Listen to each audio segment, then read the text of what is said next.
Барлықтарыңызға сәлем. Біздің бүгінгі тақырып функция. Функциялар белгілі бір тапсырманы орындайтын және бағдарламаның басқа бөліктерінде қайта пайдалануға болатын код блогын білдіреді. Алдағы тақырыптарда функциялар қолданылған. Атап айтқанда, консольге белгілі бір мән шығару үшін біз print функциясын қолдандық. Pythonда көптеген кіріктірілген функциялар бар және өз функцияларымызды анықтауға мүмкіндік береді. Функцияның ресми анықтамасы келесідей. Def операторынан кейін функция атауы көрсетіледі. Жай жақшаның ішінде параметрлерді көрсетесіздер. Кейін қос нүкте қойғаннан кейін кейінгі жолда 4 пробел немесе бір табуляция қалдыру арқылы бұйрықтар, нұсқаулар және операторлар жазылатын болады. Мысал келтірейік. Бірінші мысал бізде параметрсіз функциялар, яғни параметрлер міндетті емес болып табылады. Def кілтішінен бізде сәлем деген функцияның атауы. Бұл жерде функциялар ағылшын әріптерімен жазылуы керек. Функцияның атауы әрі қарай бос жақша бұл параметрсіз екенін көрсетіп тұр. Бұл функцияның жалғыз ғана атқаратын қызметі print кіріктірілген функциясын шақыру арқылы экранға сәлем, әлем сөзін шығарады. Алгоритмнің осы бір блогын орындау үшін біз тек қана функция атауын шақыру арқылы көрсетсек болады. Яғни функция атауынан кейін жай жақшаның ішінде параметрлермен шақырамыз. Келесі мысал параметрлермен көрсетілген. Бұл жерде def кілттік сөзінен кейін summa деген функцияның атауы, параметрлері a және b. Бұл функцияның атқаратын қызметі return қайтару деген мағынаны білдіреді. A және B сандарының қосындысын қайтаратын болады. Дәл солай секілді summаны шақырардан алдын біз print кіріктіру функциясын шақырдық. Себебі осы summa функциясынан қайтарылған мәнді терминалға шығару үшін. Summa функциясы екі аргумент қабылдайды, n және 15. Екі санның қосындысын summa функциясын орнына түсіру арқылы print экранға 25 деп шығарады. Функциялардың орындалу реті. Бағдарламада көптеген функцияларды анықтауға болады. Олардың барлығын ретке келтіру үшін оларды ұйымдастырудың бір жолы арнайы функцияны қосу. Әдетте жағдайда бұны main деп атайды. Онда басқа функциялар кейінірек шақырылатын болады.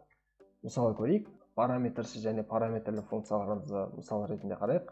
Бізде main функциясы алдын ала сипатталған және оның ішінде қай ретпен функциялардың қай ретпен орындалуы керектігі көрсетілген.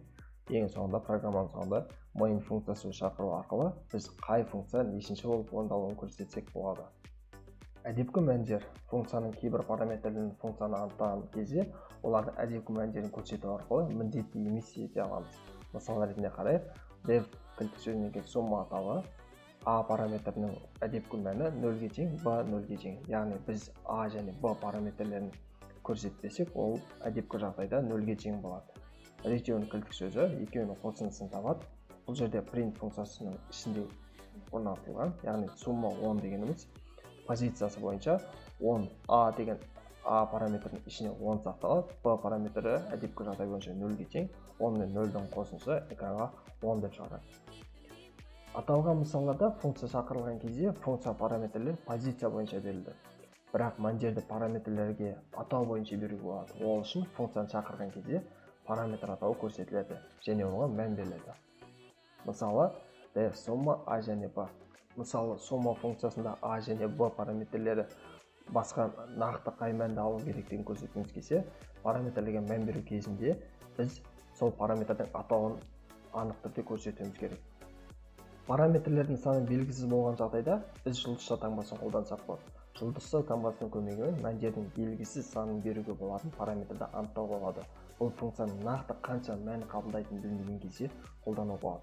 Мысал ретінде, экранда summa функциясы сипатталған, бұл алдыңғы summa функцияларына қарағанда екі ғана мәнмен шектелмейді, бірнеше мәндерді де қабылдай алады. Әрі қарай біз бұл функция барлық сандардың қосындысын шығару керек болғандықтан нәтижені сақтап алатын бір айнымалы аламыз. Бұл жерде нәтиже деген айнымалы атауы. Әрі қарай for циклы параметрлік цикл арқылы сандар параметрінің ішіндегі әр санды жеке-жеке сан деген айнымалыға сақтаймыз және олардың нәтижеге қосу отыру арқылы соңғы нәтижені алуымызға мүмкіндік береді.